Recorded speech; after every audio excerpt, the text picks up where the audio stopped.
as we're gearing up for another portable / home console release, let's take a look back and see how Nintendo supported their other portables with software on day one. Let's go!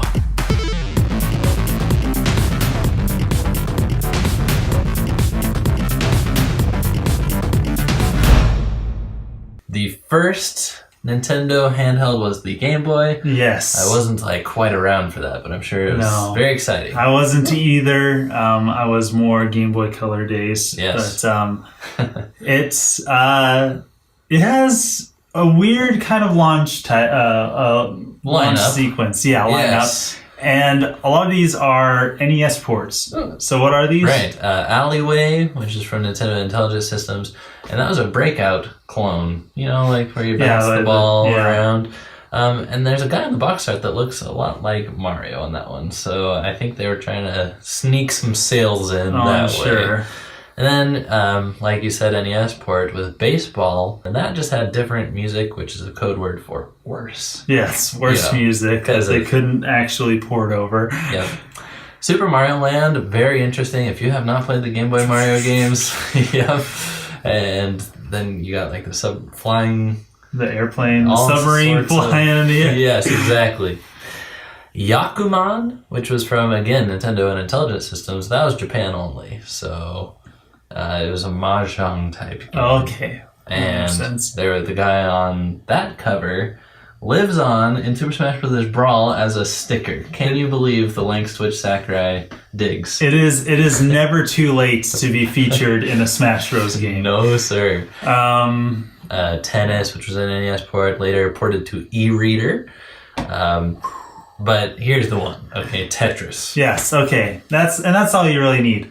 If none of these other games were released at launch with the Game Boy, Tetris was all you needed. It's a system seller. It is. Mario, that's great and all, but Tetris, that's the real seller.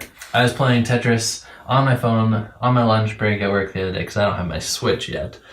But if you're listening, Nintendo, I'm ready. Yeah.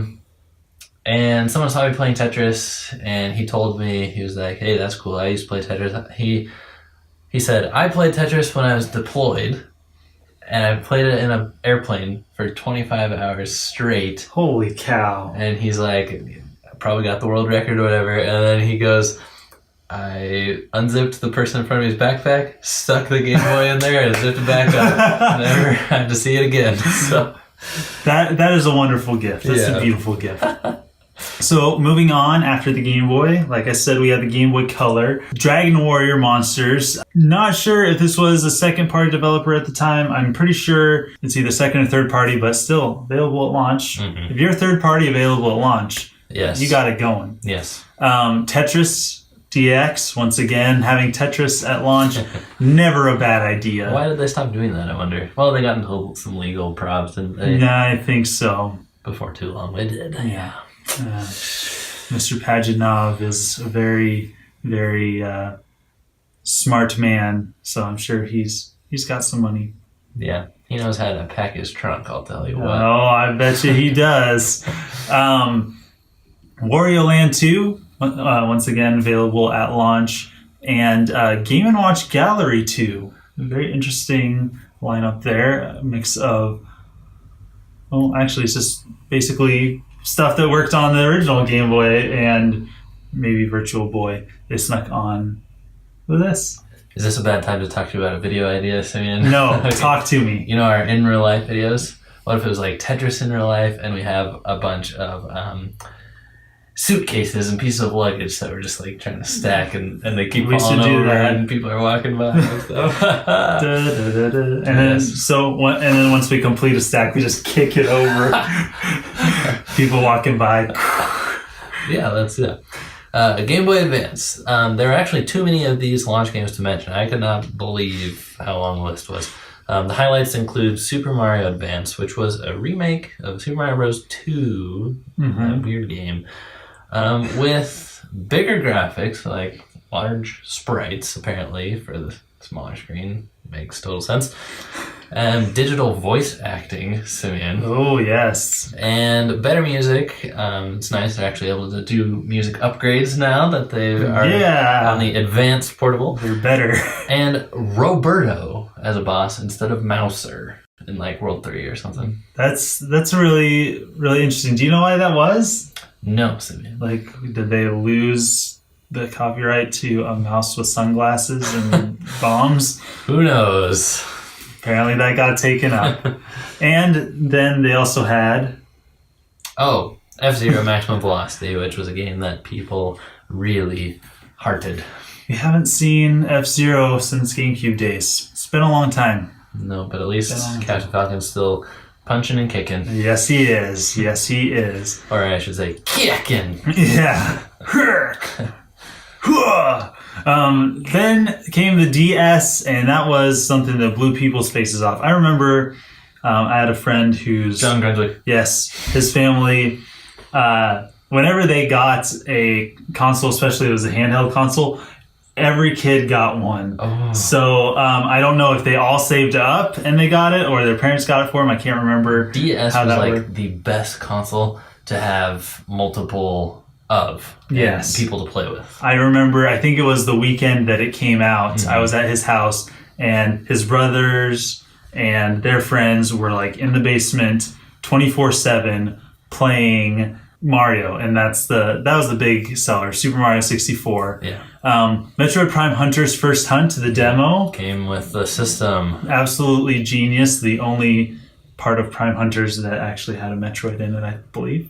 But obviously, the game was bad because the enemies and players weren't stretched wide like they had to be in Federation Force for portable screens. Yes. That's why Metroid Prime Hunters was bad. It was such a bad game because they weren't ginormous. I enjoyed my time with it, actually. I did too. I liked it.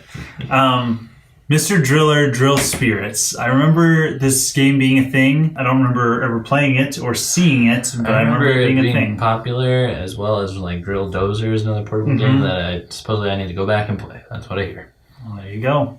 Pokemon Dash, which I had forgot existed. That's just where you go like this, right? Mm-hmm. Yeah, I remember I kept thinking, I'm like, isn't there a game where you go like this and your Pokemon go across the screen? Yeah. And I'm like, no, that was like a bootleg Pokemon game. I thought it was a fake thing in my own head up until... No, there's a Sonic game like that as well, and then maybe even a Yoshi like Touch and Roll or something like that. Yes. Sad. WarioWare Touched. Yes. Genius launch title. That's perfect because that shows all the stuff that the game can do. And I remember playing this one quite a bit. If it's not like Wii Sports or 1-2 Switch or something, WarioWare is like one of the best kind of tech demo-y games that you can make for a system. Absolutely. And then Polarium, which I'm not sure I'm quite familiar with. 3DS. We had kind of a really sad launch lineup, and this was the one where Nintendo was like, we will never launch a system like this again. It was Nintendogs, which had all the multiple versions, and I think that this was a dumb choice because it really ran its course with the DS. I think anybody who wanted a Nintendogs game probably got theirs. Yes. They weren't going to buy another one. I'm pretty sure that you just summed it up by saying that. Everybody who wanted it already had it. Yeah, Nintendo was like, maybe lightning will strike in the same place twice, but as with a lot of the, the rehashes they did that were popular for Wii, Wii Play Motion, Wii Sports Resort, those second tries never did it well. Pilot Wings Resort, and I would say that this was a solid game. It didn't last the longest, but there was nothing really wrong with it. It worked good and it was fun. Not a whole lot of depth. Speaking of depth, there was Steel Diver, which I think should have been downloadable because whoever said that this had the capability of being a $40 launch game to introduce the system with was kind of nuts. That's probably Miyamoto. Nutso butso, you might say. And now, Kid Icarus Uprising, that wasn't a launch title? No. Sakurai doesn't launch games on time. No, he doesn't. No, he takes a while. So, looking at all these games, if you were to pick one that was Tetris. Yeah. I don't think there's any sort of, maybe with, even though it wasn't a big advancement, Super Mario 64 DS was a big deal. Yeah, it was. But Tetris, I think we have to say, as far as handhelds go... What? You want to hold hands? No. As far as handhelds go, that is the premier launch title to beat all launch titles. We'll have to revisit and put all those launch titles back into the pool, because we talked about this when we talked about the console launch titles. We're going to have a battle. That's right. A war to find out what exactly the best title was to launch. Well, thanks for joining us for this great topic as we pass the time until March 3rd. Yes. Thanks for being a part of the crew, everybody. Don't forget to share this video with your friends so that they can see just what Nintendo handheld console launches were like back in the day. So compelling. See you guys next time. Signing out.